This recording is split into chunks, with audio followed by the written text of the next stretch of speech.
The eighth commandment. And I'm not going to go through this week, what's the first, second, third, fourth. Well, we will have a test next week. Oh. But the eighth commandment, does anybody know what the eighth commandment is? Thou shalt not steal, exactly. Pretty short commandment. Right to the point, as Exodus 20:15. It's 4 words. Thou shalt not steal. What is steal? Taking something that is not yours. Pretty basic definition. Taking something that is not yours. And in Romans chapter 2 and verse 21 it reads, You therefore who teach another, do you teach yourself? You preach that one shall not steal. But do you steal? You can have people in churches that steal from the church. Preach about it, but are you exempt from it? Everybody steals. We'll get into that in a little bit. In Ephesians chapter 4 and verse 28, he who steals, he must steal no longer, but rather he must labor, performing with his own hands what is good, so that he will have something to share with one who has need.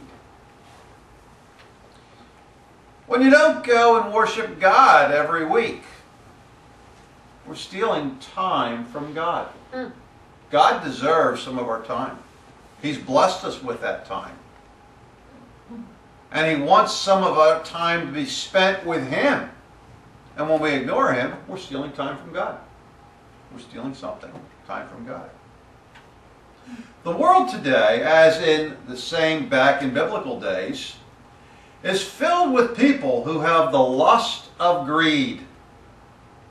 And they think nothing of robbing, stealing, cheating to get whatever they want. But as good Christians, we are not to be that way. For thievery is of the devil. And that's referred to in John chapter 10 and verse 10. Unfortunately, thievery, stealing, whatever you want to call it, is a major crime industry today. And there are many forms of stealing, some of which we'll cover today. There's no way I'm going to be able to cover everything. Can't think of it all.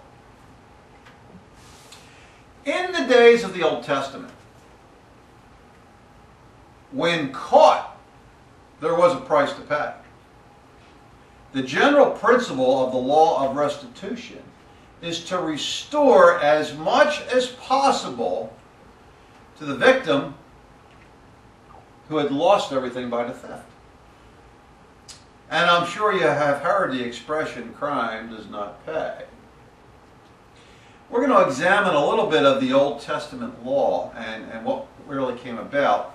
And that's going to be found in Exodus chapter 1 and verses 1 through 7. Linda, would you read that for me, please?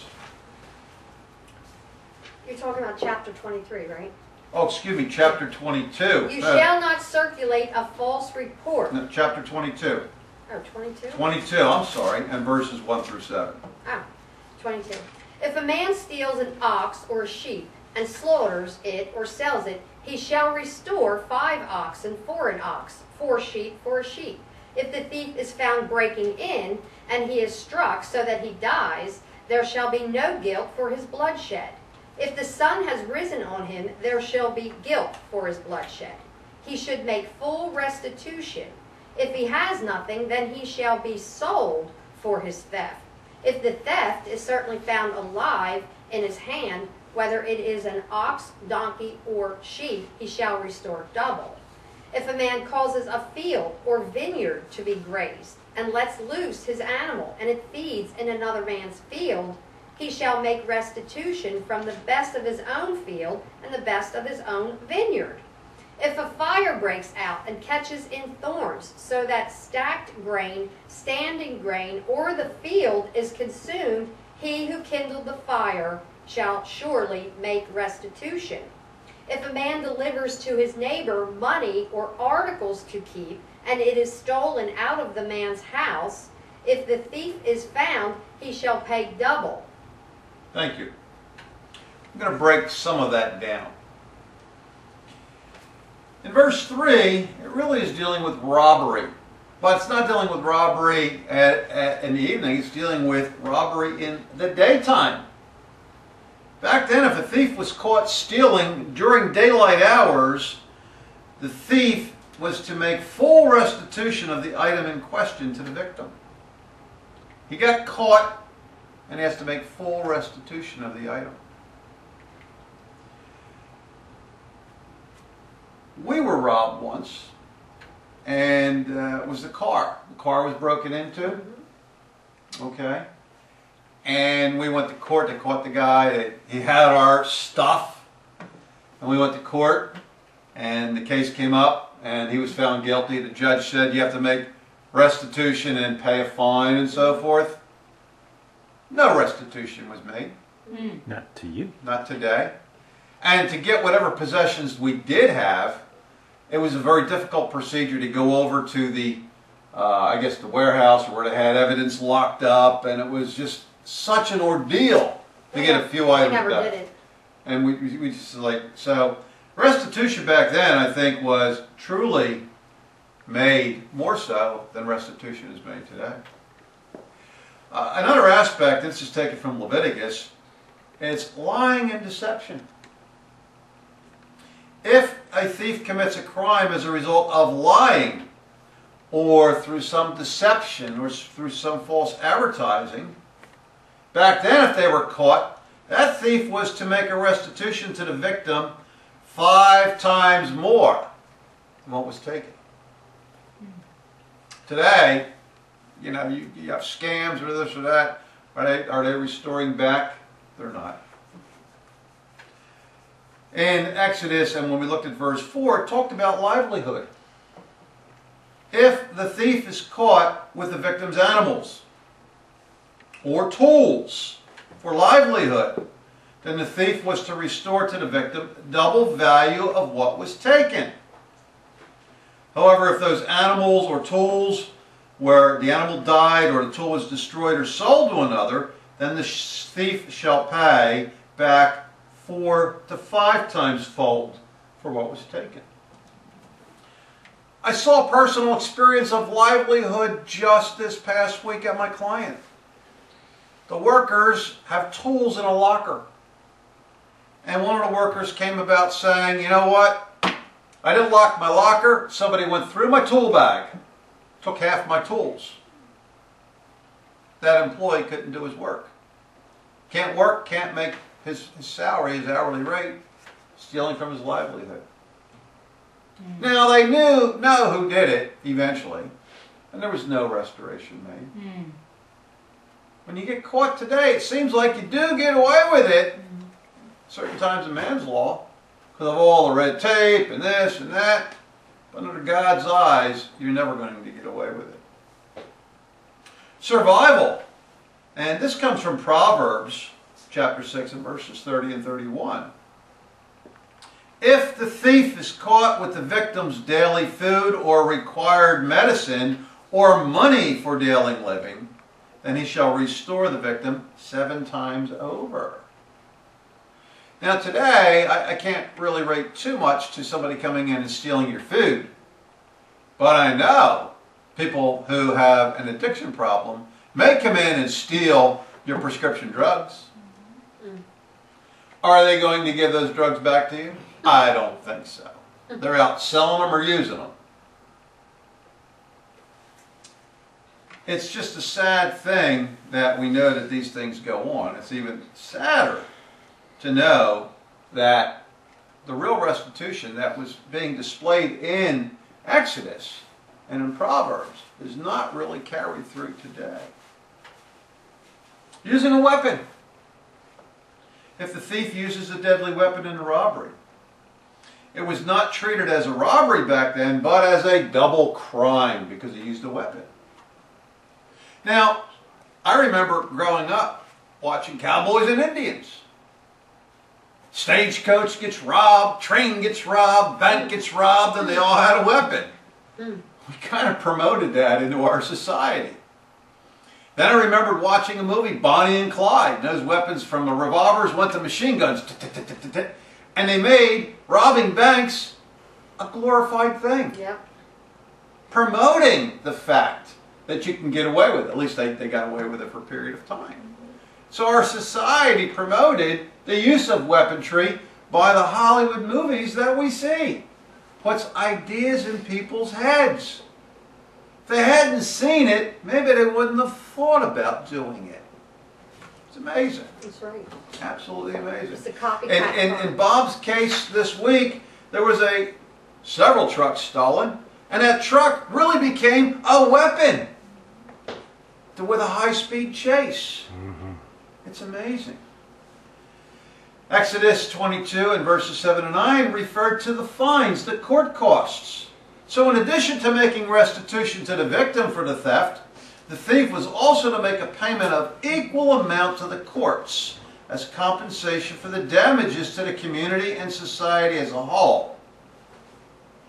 Thus, in a sense, he was paying double for the stolen items. We got court costs today. It kind of really doesn't go back into our community or society. It goes in somebody's pocket. You get the legal fees, you go to a lawyer. But once again, as I mentioned in my story, that you can be found guilty of something. And the judge mandates that you're going to pay a fine and you're going to do this and do that. If you are a person of habitual crime, you're never paying it back. You're getting out on the streets and bail. You're probably back in a couple of weeks or a couple of months. It's a vicious revolving door for them. And all the people that they've hurt, they're never making any restitution. We felt really bad about that situation. Violated when it occurred. Now, failure to pay. And again, as we looked in Exodus, it talks if the thief was unable to pay, he was required to essentially be sold for his theft. Slavery. Like a slave, but for a limited time. To pay back the debt. Pay back the debt. He wasn't in prison per se, but he was that person's gopher, if you may, do whatever work needed to be done or whatever to pay back the debt. You became free labor. Do we have that happening today? I wish we did. We may have a little bit when you see the drunk drivers or whatever that are along the road in the orange suits, and they are picking up some, they're paying some things back to society. Or could have been people in there for little thievery type crimes. Now, it's amazing in the Old Testament, it talked about nighttime thievery as well. I introduced the daytime thievery, but nighttime, if the thief would be caught or interrupted in stealing or vandalizing in the dark, then the thief may pay with his life on the spot. For at night, who knows what he was truly up to, or if he was armed or not. And perhaps that's where we have the right in our own home. If somebody has broken into our house in the dark, and we have the right to shoot, defend ourselves, that same right was back in the Old Testament as well. So when you're lurking around in the dark, darkness is evil, who knows what that intent of that person was. Not only to rob you, but to maybe also murder you in your bed. Oftentimes the intent is to rob, but if that person is caught, the secondary thing that happens is the worse violence. They may shoot you or kill you, which is not a good thing. I'm sure that if you all think about it, you'll remember something you have taken that was not yours. Even if it was the smallest of things, or if you thought that, oh, that person has so much, they're not going to miss it. But no matter how you spin it, it's still stealing. I told this story before of the airplane blanket. I didn't think it was a big deal. Plenty of blankets on the plane. I wanted a blanket. This is before I was a Christian. I said, you know what? I'm taking that blanket home. Stuffed that thing in my briefcase. Got away with it once, and I did it a second time, didn't I? So I got 2 airplane blankets. And as I look back on it, I'm going, you know, I really didn't need to steal that. Today, U.S. Air, if you want a blanket, it costs you $9. They sell it to you. You want a blanket, it's $9 now. They don't just have them out there to It's use. like a napkin. It's not even a blanket. Yeah. Yeah, they're like a napkin. They're not really a blanket. But, I mean, so because a lot of people were lifting them, that airline decided, you know what, this is costing us a lot of money. You want a blanket, you're going to pay for it. Oh, by the way, you better order it in advance, too. Because they just don't have enough on the plane.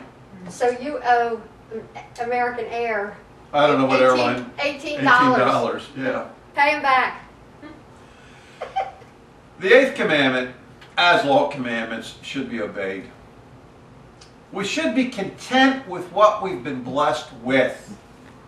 We should be satisfied to acquire nothing without honest and hard labor to gain that. We should not want to grow up rich.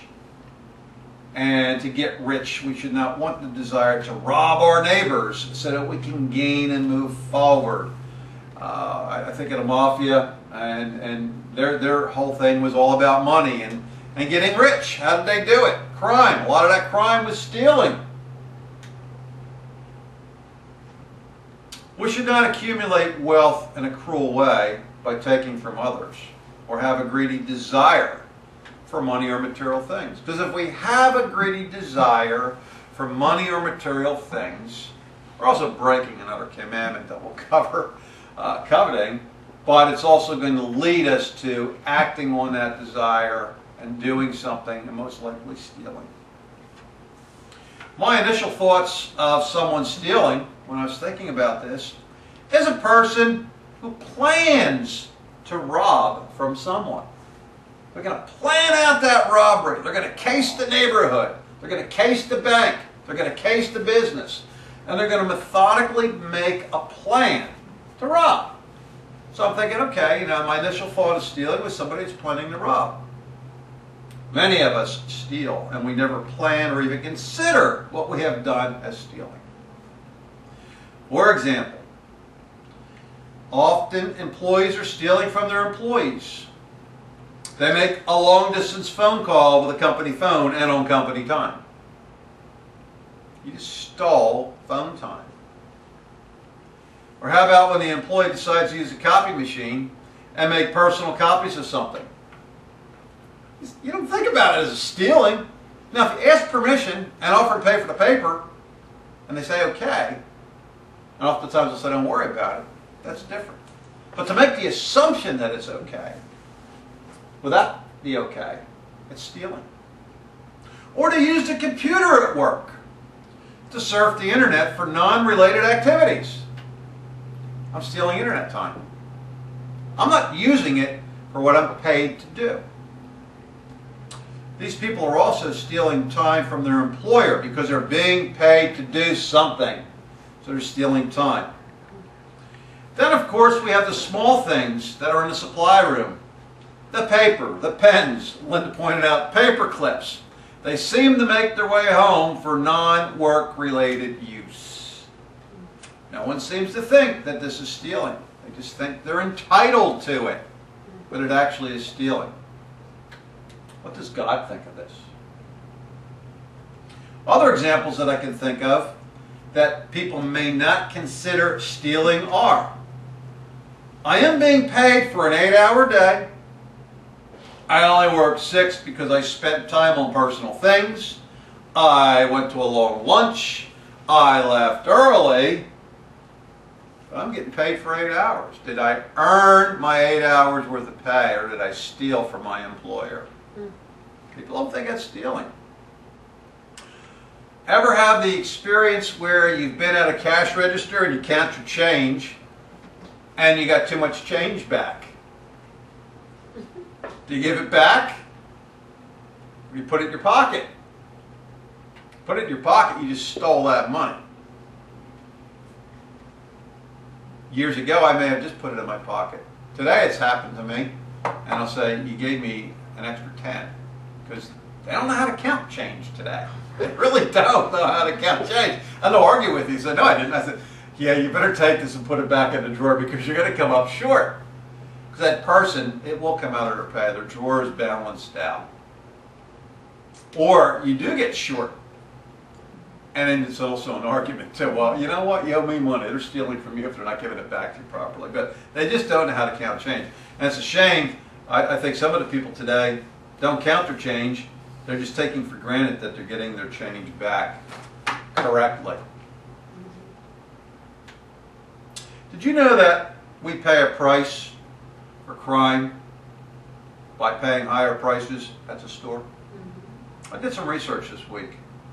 And the one crime that I'm referring to, it's a very big crime, shoplifting.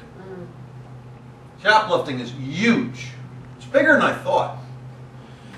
The U.S. Commerce Department has published some statistics which I found to be very astounding. About 4 million people are caught shoplifting each year. That's a lot of people. About 4 million people.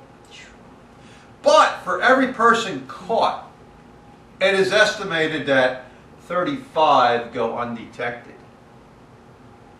So 1 in 36 actually get caught. Wow.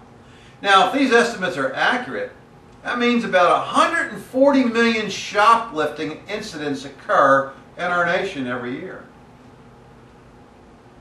Out of about 215 million people. It's over half the people. The result of shoplifting tends to raise prices. I also found this to be another rather interesting study. According to a study made in Washington, very few shoplifters steal out of need. They really didn't need the item. They took it because they said, I can get away with this. The thrill. The thrill. 70% of shoplifters are in the middle income bracket. 20% are in the high income bracket. That leaves only 10% in lower income range. And perhaps in the lower income range they took it because they stole that food because they were hungry, but they were still stealing. So 90% of the people shoplifting really didn't need to take what they took. It's just astounding. As I stated, employers pay the price. Did you know that 30% of all businesses fail each year are detected as a result of internal thievery, according to insurance statistics? A startup business, 30% fail because of internal thievery. Fraud is also a major factor in loss, leading to the closing of a lot of banks at one time. Most stores lose 50% of their profits to unaccountable inventory shrinkage. 50% of their profits, unaccountable inventory shrinkage. And they believe it to be a theft. And this is usually people that work there that are taking it. Hotels and motels. $5 million a year in things that are taken. Hotel managers count, say 1 in every 3 guests are going to steal something. 1 in every 3 guests are going to steal something. In recent years, I saw a statistic, 4,600 Bibles were lifted from New York City hotel rooms. Okay. Hotels have other items, towels, spoons, coffee pots, etc. I wonder why people feel the need to take these things. Because they can get away with it. Because they can. I felt the need years ago, probably when I first got out of the Navy. Holiday Inn was a very popular place to stay. And Holiday Inns had the Holiday Inn towels, had the green Holiday Inn on it. Everybody wanted a Holiday Inn towel, didn't they? I took one. Am I proud to say I did it? No, I'm not right now. Back then I felt, yeah, I got away with it. I got the Holiday Inn towel. They didn't catch me. They didn't put it on my bill. I did it because I knew I could get away with it and because it was like a status thing. Oh, you got a Holiday Inn towel? Yes, sir. It was very popular back then. Jacket. But I'm sure an extra blanket makes its way home with somebody. Sheets might make their way home with somebody. There's 2 on the bed, I'll take 1 home. But it's amazing. I stay at this motel, and I'm sure that they have a lot of these types of things that go on.